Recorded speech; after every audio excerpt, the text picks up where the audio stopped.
qui relève le pouvoir de mots et le courage d'agir. Bon, moi c'est Keren Omondo et aujourd'hui nous allons parler d'un sujet qui nous touche toutes, la peur de parler. Parce que presque tout le monde, bon, je ne généralise pas, ça dépend du cas. Moi personnellement, j'ai toujours peur de parler en public. Alors on va essayer un peu de parler durant ce podcast, on va essayer un peu de parler de ça. Parler avec authenticité, la peur du regard des autres. Parce que ça arrive deux fois, quand tu es devant la foule, tu as quand même une idée. Pour que tu essayes d'exprimer cette idée-là, tu as la peur. Dans cette trousse-là, quand je donne l'exemple, si une personne, moi personnellement, j'ai deux yeux, maintenant, il y a 10 personnes. Tu essaies un peu d'additionner 10 personnes, multiplié par les 2 yeux, ça fera combien? On a toujours peur de ça, peur du regard des autres, la peur de mal parler le français. Et comme le français n'est pas notre langage, ce n'est pas notre langue, nous sommes à Kinshasa, dont on est habitué de parler les Lingala, parce qu'on a 4 langues nationales, les Lingala, les Swahili, les Kikongo et les Chiluba.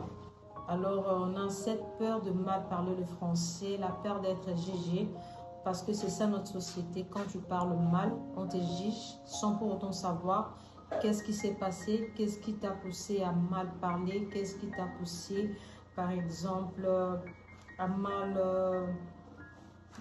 prononcer un mot, à mal dire un mot. C'est ce qui empêche les autres de comprendre.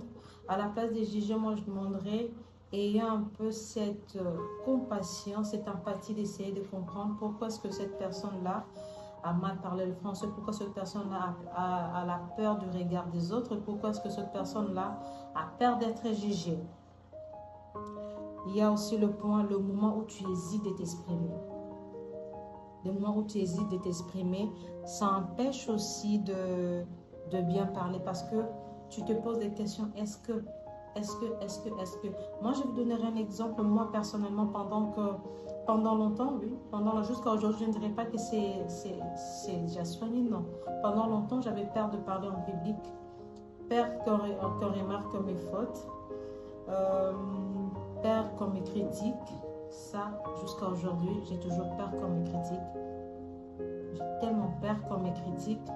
Mais j'ai compris une chose, le silence me faisait le silence me faisait le plus mal que l'erreur.